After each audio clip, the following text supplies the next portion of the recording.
Hallelujah. स्वागत है आप सबका मेरी भविष्यवाणियों की पुस्तक में। तो आइए हम आज के पवित्र वचन को पढ़ेंगे जो कि परमेश्वर के दास प्रेरित अंकुर यूसुफ नरूला जी के द्वारा लिखा गया है। कुछ भी नामुमकिन नहीं है।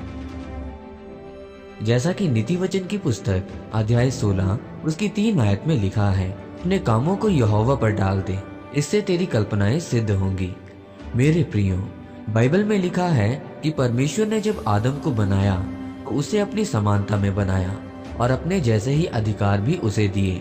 और जब परमेश्वर ने आदम को अधिकार दिया तो अब परमेश्वर जो कुछ भी खुद कर सकता था वो सब कुछ आदम भी कर सकता था। एक बार एक मसीही परिवार में एक लड़की बिगड़ गई और वो इतना बिगड़ गई कि अपने पिता के दोस्तों के साथ और अपने भाई के दोस्तों के साथ, दोनों के साथ वो गलत थी। उसकी माँ को इतनी शर्म आई कि हम मसीही हैं पर हमारी लड़की ने हमारा मुंह काला कर दिया। इतने दिन वो रोती रही और एक दिन वो अपने पास्टर के पास चली गई और पास्टर को बोलती है, मेरी लड़की इस तरह से बिगड़ गई है, अब मैं चाहती हूँ कि आप इसके लिए प्रार्थना करें कि वो मर जाए, परमेश्वर उसे अपने पास बुला ले। उस पास्टर ने कहा कि तेरी बेटी में तो समस्या है ही, पर तुझमें जो समस्या है वो उससे भी बड़ी है, क्योंकि तू परमेश्वर के कामों को नहीं जानती और ना ही उसकी सामर्थ्य को जानती है। पास्टर ने उससे कहा कि तू ये दर्शन देख, अपने दिमाग से सोच, एक कल्पना बना कि तेरी बेटी सफेद कपड़ों में परमेश्वर का प्रचार कर रही है और तेरी बेटी तेरे घर आई है, उसने तुझसे माफी मांगी है, वो सुधर गई है और परमेश्वर के कामों का प्रचार कर रही है। बाइबल कहती है कि अपनी कल्पनाओं को यहोवा पर डाल दे, जिससे तेरी कल्पनाएं सिद्ध हो। अब उस औरत ने जो पास्टर के पास गई थी, उसने अपने कामों को यहोवा पर डाल दिया।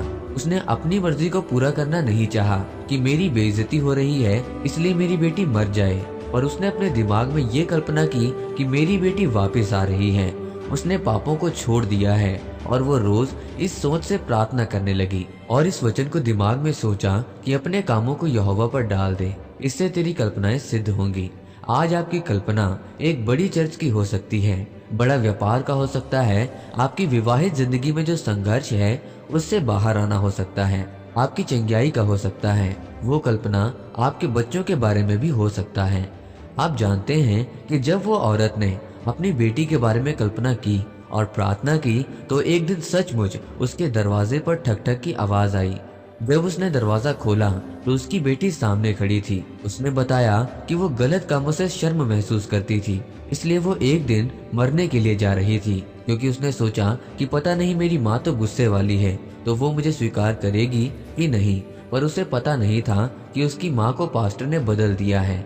लेकिन जब वो उसके पास गई तो उसकी माँ ने उसे गले से लगाया और आज वो लड़की एक प्रचारक है और जो लड़की वेश्या थी वो पूरी दुनिया में प्रचार करती है। आप कुछ भी कर सकते हैं, आप कुछ भी कर सकते हैं। अगर आप परमेश्वर को छोटा समझेंगे तो वो आपके लिए छोटा है, अगर हम उसे बड़ा समझेंगे तो वो बहुत बड़ा है।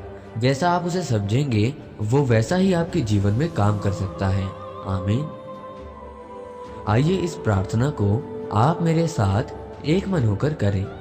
सर्वशक्तिमान परमेश्वर, इस महान वचन के लिए मैं आपका धन्यवाद करता हूँ। परमेश्वर, मैं प्रार्थना करता हूँ कि अपना अनुग्रह मुझ पर कर, ताकि तेरे द्वारा चुने गए लोग मेरे मददगार बने और मैं अपनी आत्मिक लड़ाई को जीत सकूं और बड़ी गवाही के साथ वापिस आ सकूं।